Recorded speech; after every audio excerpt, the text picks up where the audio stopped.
Tunisia merupakan salah satu negara yang berada di kawasan Afrika Utara.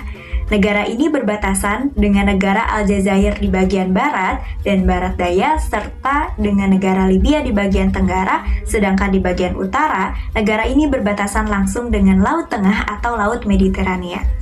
Tunisia merupakan negara yang terletak di bagian paling utara benua Afrika yang berdiri di atas area seluas 163.610 km persegi. Tunisia itu menempati posisi geografis yang strategis sebagai penghubung antara Eropa dan Afrika serta antara bagian timur dan bagian barat dunia Arab. Nah, Tunisia itu memiliki nama resmi yaitu Republic of Tunisia atau Al-Jumhuriyah At-Tunisia. Bahasa resmi yang digunakan di Tunisia adalah bahasa Arab, namun ada juga bahasa Prancis. Nah, kalau bahasa Prancis ini tidak memiliki status resmi, namun bahasa Prancis itu memainkan peran yang cukup besar bagi penduduk Tunisia. Konstitusi Tunisia itu menyatakan bahwa Islam sebagai agama resmi di negara ini. Maka sekitar 98% penduduk Tunisia itu merupakan pemeluk agama Islam. Sementara 2% lainnya itu merupakan penganut agama Kristen dan Yahudi atau agama yang lain. Jadi gimana sih awal mulanya Islam masuk ke Tunisia? Jadi Islam masuk ke Tunisia itu sejak abad ke-7 melalui seorang tokoh yang bernama Uqbah bin Nafi. Pada tahun 647 Masehi, pasukannya itu berhasil menguasai Sufetula di Tunisia Tengah. Sebagian ahli sejarah menilai bahwa itulah menjadi awal mulanya ada Arab Islam di negeri tersebut. Pada 670 Masehi, jenderal yang aktif sejak era Khalifah Umar bin Khattab itu memulai pembangunan kota baru di negeri tersebut. Namanya adalah Al-Qayrawan atau Qayrawan, sekitar 180 km dari Tunis. Nah, mulanya Qayrawan itu hanyalah tanah kosong, di mana di sana hanya terdapat puing-puing bekas benteng Romawi Timur Bizantium. Nah, Uqbah bin Nafi kemudian mendirikanlah masjid gitu ya dan markas pemerintahan di sana. Sekilas Al-Qayrawan itu memang tampaknya berasal dari bahasa Arab ya. Namun ternyata akar kata itu dapat ditemukan juga dalam bahasa Persia. Goirawan atau Karwan. Nah, artinya karavan. Penamaan itu menunjukkan kota tersebut memiliki posisi yang cukup strategis baik dalam rute perdagangan maupun ekspedisi militer. Selanjutnya, kota Tunis itu berkembang pesat terutama pada abad ke-13. Pamornya kian berkilau seiring dengan berdirinya Madrasah Al-Zaitunah di kota tersebut. Nah, itulah perguruan tinggi pertama di Afrika Utara. Tunisia bisa menjadi cermin kejayaan Islam. Lewat sejumlah warisan dan peninggalan bersejarah, kita bisa menyaksikan bagaimana Islam menjadi warna yang sangat dominan di negeri ini berabad-abad silam. Yang pertama di Tunisia itu ada Masjid Sidi Uqbah, di mana peninggalan Islam yang masih eksis hingga kini adalah Masjid Uqbah bin Nafi. Masjid Agung Qayrawan ini menjadi bagian terpenting dalam peninggalan sejarah Islam di Tunisia. Masjid yang diberi nama Uqbah bin Nafi pertama kali itu dibangun di Qayrawan pada tahun 670 Masehi, tak lama setelah kedatangan Muslim Arab ke Afrika Utara pada masa Khalifah Bani Umayyah. Masjid Agung Uqbah yang dulunya dikenal dengan masjid yang menjadi ikon utama kota Qayrawan. Yang kedua itu ada Masjid Al-Zaitunah. Masjid Al-Zaitunah ini merupakan pusat menimba ilmu selain menjadi tempat untuk beribadah. Di sekitar masjid itu terdapat universitas dan perpustakaan. Perkembangan ilmu pengetahuan tersebutlah yang kemudian mendoronglah berdirinya Universitas Al-Zaitunah. Nah, kemudian universitas ini menjadi universitas terbesar di Tunisia dan telah menjadi eksis menjadi salah satu pusat keilmuan Islam di Afrika Utara. Universitas yang sama besarnya dengan Universitas Al-Azhar di Kairo atau Mesir. Kemudian yang ketiga, Universitas Al-Zaitunah itu merupakan perguruan tinggi pertama yang didirikan di Afrika Utara. Pendirinya adalah Numan Al-Ghazani sekitar abad ke-13 Masehi. Saat itu, kota Tunis menjadi ibu kota kekhalifahan Hafsiyah. Dari Universitas Al-Zaitunah itu lahir banyak sekali cendekiawan Muslim. Yang paling terkenal itu adalah Ibnu Khaldun, yang dikenal sebagai ahli sejarah sosial. Di sini beragam disiplin ilmu dipelajari oleh ribuan mahasiswa dari berbagai penjuru dunia, antara lain ada ilmu Al-Quran, hukum, sejarah, tata bahasa, sains, dan kedokteran. Banyak tokoh-tokoh muslim yang lahir di Tunisia, seperti yang tadi sempat disinggung yaitu Ibnu Khaldun. Selain itu ada juga Khairuddin At-Tunisi, ada Muhammad Talbi, juga Rachid Ghannouchi.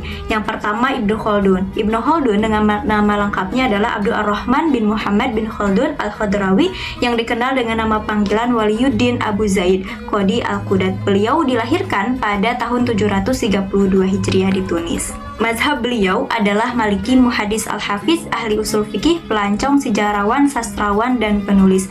Ketika beliau masih kecil, beliau memang terbiasa dipanggil dengan sebutan nama Abdurrahman. Nah, yang kedua ada Khairuddin At-Tunisi.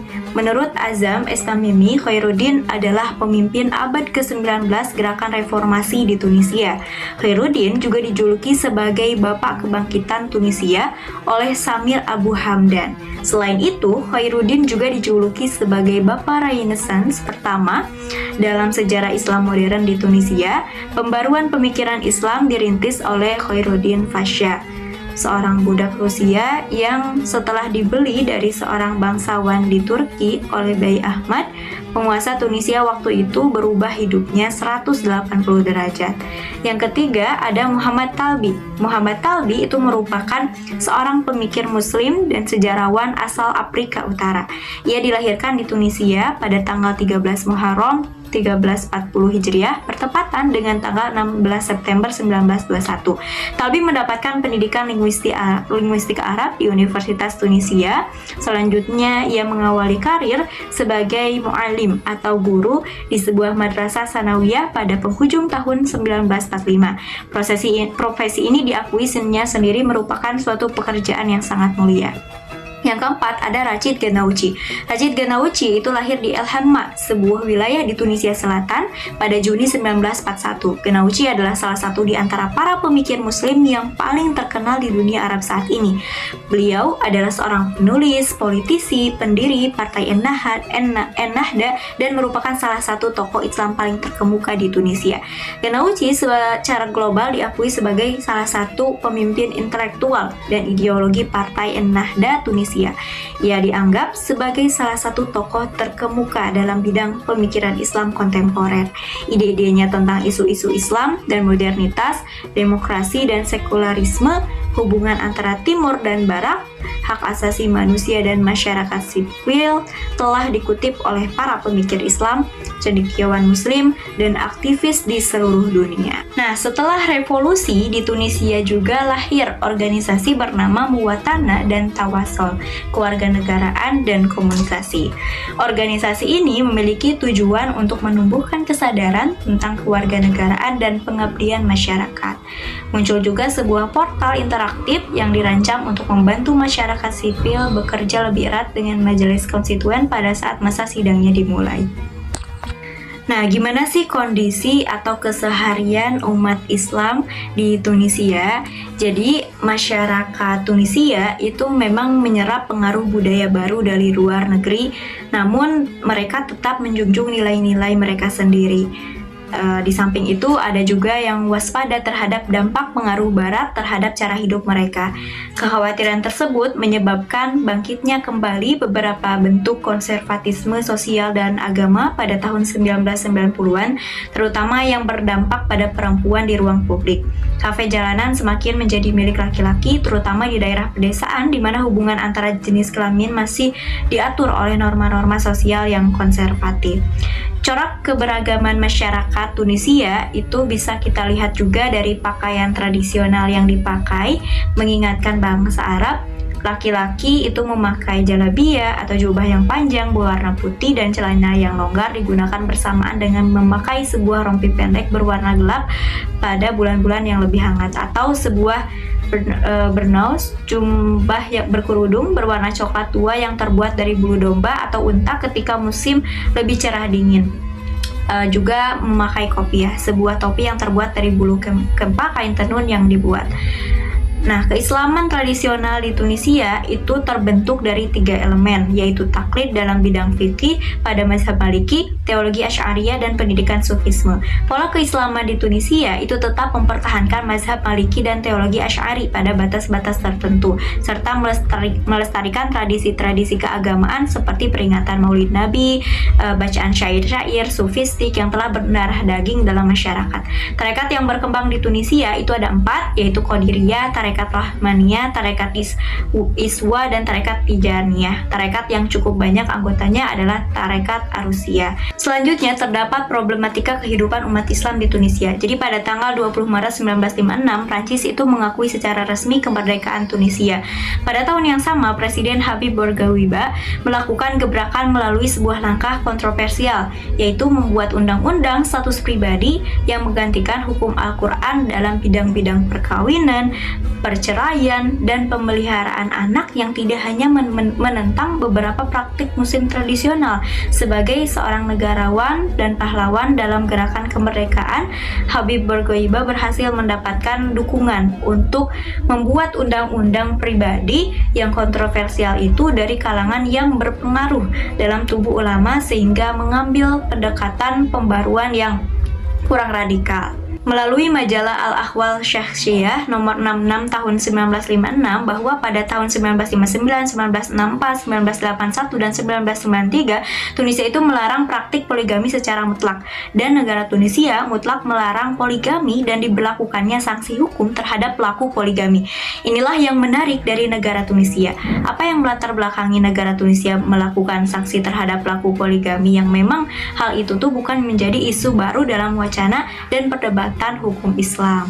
Oke teman-teman semuanya, itu tadi penjelasan Islam di Tunisia. Semoga bisa dapat dipahami, juga bisa bermanfaat untuk kita semua. Saya Rifa Hanifah, mahasiswa Prodi Ilmu Pendidikan Agama Islam, Universitas Pendidikan Indonesia. Pamit, Assalamualaikum warahmatullahi wabarakatuh. Dadah.